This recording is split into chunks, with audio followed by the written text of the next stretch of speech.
සියලුම දෙනා ආයුබෝවන් කියලා පිළිගන්නවා. ඒත් එක්කම මම ඔයාලට ගිය සතියේ අරන් ආවා කොහොමද රසවත් දෙල් මාළුවක් ගෙදරදීම හදන ආකාරය. ඒ වගේම තමයි ඊටාම රසවත් චිකන් කරියක් කොහොමද කුළු බඩු දාලා ගෙදර විදියට හදන ආකාරය. අද මම ඔයාලට කියලා දෙන්න යන්නේ කොහොමද මේ ලබු කිරිබත්. මේ ලබු කියන්නේ ඊටාමත්ම පෝෂණයෙන් අනුන කෑමක්. ඒ වගේම තමයි ලබු ඇට, පොතු, ලබු දලු අපි පාරම්පරික වෛද්‍ය විද්‍යාවේ බෙහෙතක් ලෙස භාවිතා කරනවා. ඒ වගේම තමයි මේ ලබු වල තියෙන ಗುಣ අසීමිතයි.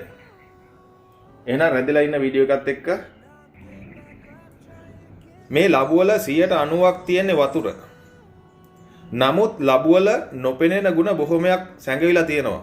දේශීය වෙදකමට ලබු කොළ, ඇට, පොතු, මල් යොදා ගන්නවා. නිින්ද නොයන අයට ලබු ගොඩාක් ගුණදායකයි.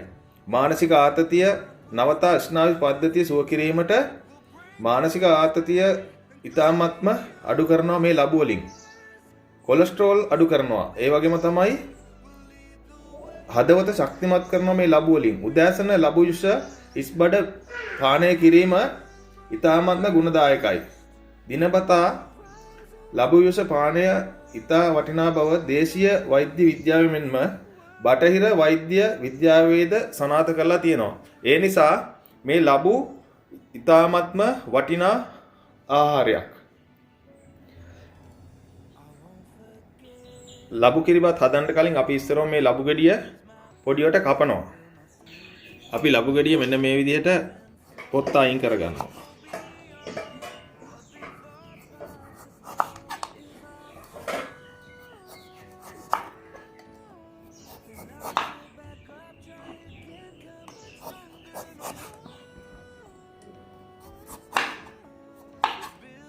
මෙන්න මේ වගේ පොත් අයින් කරලා මෙන්න මෙහි භාජනෙට දාගන්න.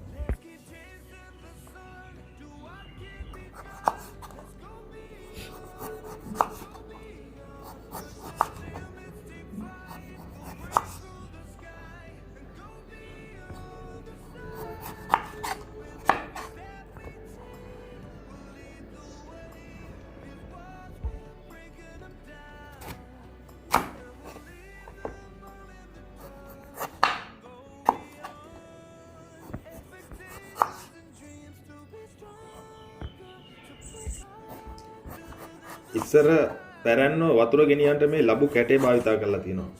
එතකොට මේ ලබු කැටේ වතුර අරන් යනවා ඒ කට්ටිය පැල් රකින්න යද්දී ඒ වගේ කුඹුරු වැඩ වලට යද්දී ලබු කැටේ තමයි භාවිතා කරලා තියෙන්නේ.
මේ විදිහට අපි පොඩිවට කපා ගන්නවා ලබු ටික.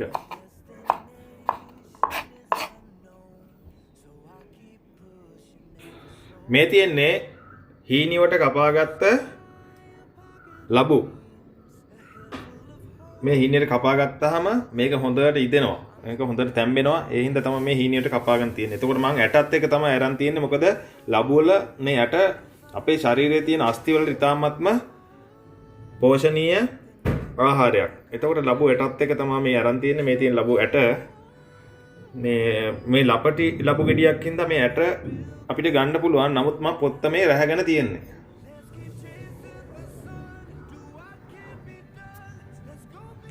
අපි මේ හේනියට කපාගත්ත ලබු ටික හොඳට හොදනවා. මෙන්න මේ විදිහට හොඳට හොදනවා.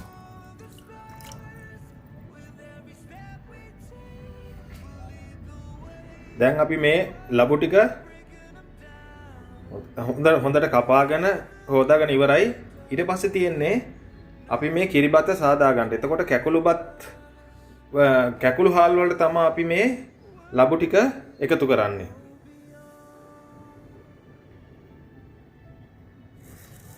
ඊට පස්සේ අපි මේ කැකුළු හාල් හොඳට හොදනවා.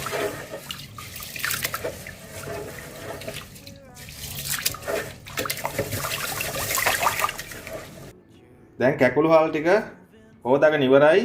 ඊට පස්සේ අපි හීනියට කපාගත්ත ලබු ටික මෙන්න මෙහෙම දානවා.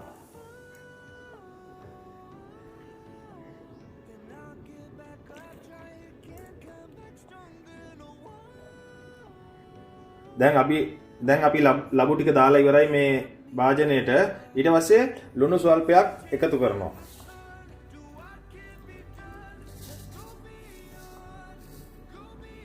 ඊට පස්සේ අපි මේකට පොල් කිරි එකතු කරනවා. දැන් පොල් කිරි ටික මිරිකලා ඉවරයි. ඊට පස්සේ අපි මේකට පොල් කිරි ටික දානවා.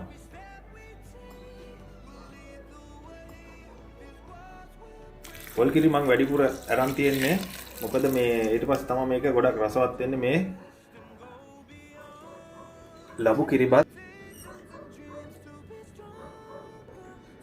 මම පොල් කිරි ටිකක් වැඩියෙන් දාගෙන තියෙනවා. එතකොට තමයි ගොඩක්ම රසවත් වෙන්නේ මේ ලබු කිරිබත. දැන් වතුර ටිකක් වැඩියෙන් තියලා තියෙන්නේ මොකද කැකුළු බත් වලට ගොඩක් වතුර අහන හින්දා. ඊට පස්සේ දැන් මේ ලබු කිරිබත අපිට ලිපේ තියාගන්න තමයි තියෙන්නේ. මේ තියෙන්නේ ලබු කිරිබත් ඉදෙන ආකාරය. හරි සුවඳක් එනවා මේකේ.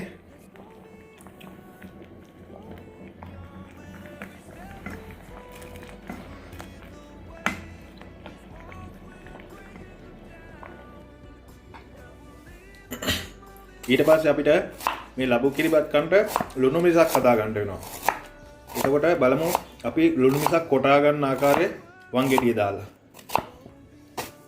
මෙන්න මේ විදිහට අපි පොඩියට ලුණු කපා ගන්නවා.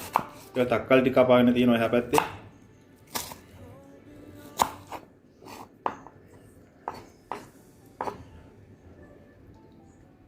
මේ විදිහට කොච්චි දානවා. තක්කාලි බීලුණු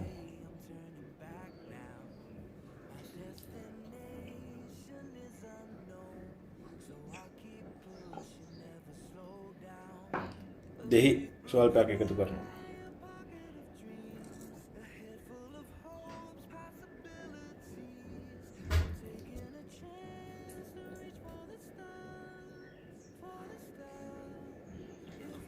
ඊට පස්සේ අපි හොඳට කොටනවා.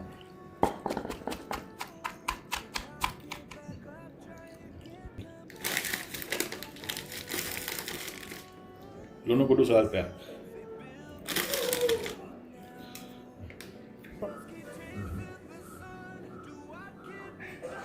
හොඳට කොටනවා. මේ තියෙන්නේ ලබු කිරිබත් කණ්ඩ මං හදපුව ලුණු මිරිස. මේක ඉතාමත්ම රසවත් හොඳ ඇඹුලට ටේස්ට් එකකට තියෙනවා. අපි බලමු කොහොමද ලබු කිරිබත් එක්ක මේ ලුණු මිරිස රස විඳින ආකාරය. මේ විදිහට සදාගත්ත ඉතාමත්ම රසවත් ලබු කිරිබත. මේක හරිය සුවඳයි. ඒත් එක්කම මේක අපිට නිමෙන්ට ඇරලා රස විඳින්න පුළුවන්. මේක ඇත්තටම දැන් මේකේ මම ඔයාලට කිව්වා විශ්මිත ගුණ ගොඩාක් තියෙනවා මේ ලබු වල. සැඟවිච්ච ගුණ ගොඩාක් තියෙනවා. මෙන්න මේ විදිහට අපි හොඳට මේ ලබු කිරිබත කූරු ගන්නවා. ඒකට ගොඩාක් සුවඳයි. ඊට පස්සේ මේක මේ නිමෙන්ට තියලා අපිට කැමරට ගන්න පුළුවන්. මට මතකයි ඉස්සර අපේ අම්මා මේ ලබු කිරිබත් හදනවා. ඒත් එක්ක මේකේ දංකුඩේ තෙල් ගතියට වගේ තියෙනවා. හරිම රසවත්. මේ තියෙන්නේ ඉතාමත්ම රසවත් ලෙස හදාගත්ත ලබු කිරිබත්. ඒ වගේම තමයි ඔයාලන් ඉල්ලා සිටිනවා මේ වීඩියෝ එක කමෙන්ට් කරන්න, ලයික් කරන්න, ෂෙයා කරන්න අමතක කරන්න එපා කියලා. ඒ වගේම තමයි මේ වගේ වටිනා වීඩියෝ එකක් අරන් ඊළඟ සතියේත් ඔයාලා හමුවට එනවා. එහෙනම් නැදී සිටියට කොහොමත්ම ස්තුතියි.